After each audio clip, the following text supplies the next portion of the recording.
but it's actually fun to come to an event not knowing how beautiful it was.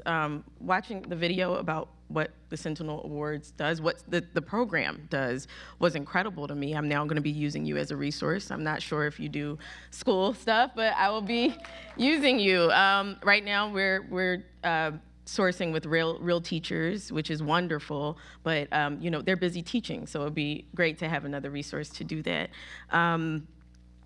Also, it's a pleasure to see shows that I love so much be honored. I love Never Have I Ever. It has been a comfort show to me. I started watching it because I love Mindy and I love Ben Norris, who plays Trent on the show. He actually married me to my husband. He's a good friend of mine from college. But then I kept watching because of how good and beautiful it was. I had no choice but to keep watching. And then Harlem is probably one. Harlem got me and my friend Ayo Edebiri through the end of the pandemic. We watched it together. It was our little girlfriend sister show. We texted each other. She's like, wait for me. Don't keep watching without me. And it was week by week, right? That was really important to us. That made us, that kept us just together. So Harlem's one of my favorite shows, and I'm so happy to see you girls. I just appreciate you so much. And Tracy is humble because she's created so many good things, just so many good. Girls Trip, ever heard of it? Anyway. So the other great thing about this was Norman Lear was a big part of my childhood.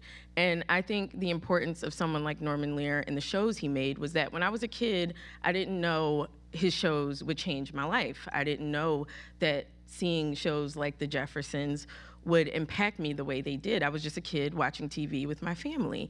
But his shows, once I started watching Abbott, or creating Abbott, I realized his shows taught me that care and comedy were not mutually exclusive. They could exist together. And as I began my obsession with comedy and television and enjoyed so many different shows, my favorites became things like The Office and Martin and 30 Rock.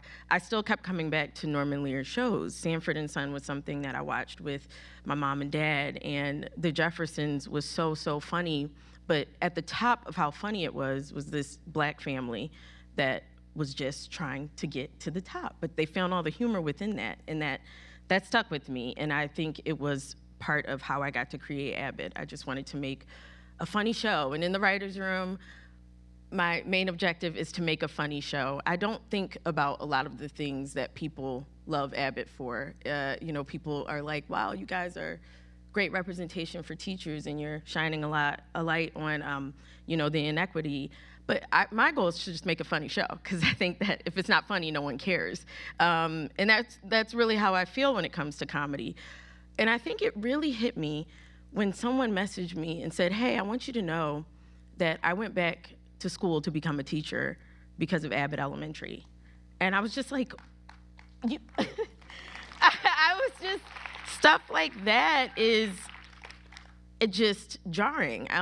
The character of Gregory Eddy was really important to me because I have a friend named Gregory in Philadelphia who's a teacher, and he's just special to me. But to hear young black men say that they finally see themselves on TV for the over-organized nerds that they are, and who care about children in this way that is meaningful, not their own children, but the children in their community, that changes, you know, my perspective on what it is that we're doing. And while teaching isn't necessarily an on-paper health thing, teachers are a big part of public health. Most of my teachers were, yes, huge part.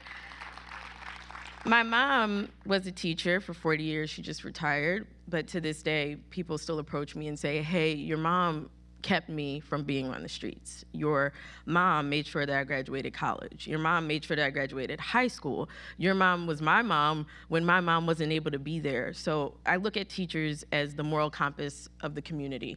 If I had to say there's one tie-in to Abbott that I feel like a lot of people don't see, is that during the pandemic, kids weren't able to go to school in Philadelphia, where I'm from, and because of that, the gun violence crisis rose in the city.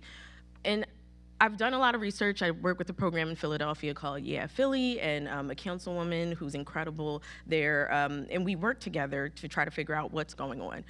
One of the key things that came out of that was kids weren't in school. They didn't have their moral compasses. Kids who don't have parents at home or whose parents have to work weren't there in their lives. And most of the kids found that their teachers were their moral compass, the person to tell them yes or no, or you have something to live for, or here's how we can put you on a track to a better life. Teachers are not therapists. They sure as hell aren't paid as therapists, but they do help give kids a future. And I think that's really important to public health and the health of our children, in particular Black children and communities like the one in Abbott. So I just want to say thank you to the Sentinel Awards for recognizing the real underlying beauty of Abbott while we make the comedy. I think the biggest thing I can take away from this is that we have to keep making this show with the care and love that we make it with, and everyone on our show really just cares more than we want to. Sometimes I'm like, let's make a simple story today. Let's just say the crayons got crushed. And before I know it, by the end of the room, we're like, and that's the beauty of the human spirit. So we can't help but care. So thank you so much on behalf of the producer. Oh, sorry, there are people in the audience I need to thank right now. Erin Wernberg from ABC is the person who I met 2 years before I made Abbott, and she sold ABC to me when I was selling a show to HBO Max, something raunchy and dirty. And she said she wanted it, and I was like, why do you want this show? And she was like, I want, you know, we want to work with you. We see, I think it's incredible for someone to see the beauty in a creator despite the project.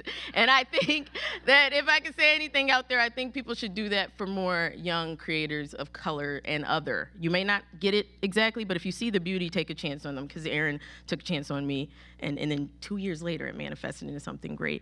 Wendy and Zach, you guys were at my table read today. I'm happy you didn't give me any notes, so thank you. No, but they're a huge part of being on the Abbott team and helping to make us a success, so we really appreciate you guys. And thank you to Warner Brothers, our studio. I don't think there's any WB people here tonight, but thank you for making my show. So yeah, thank you so much. Have a good night, everybody.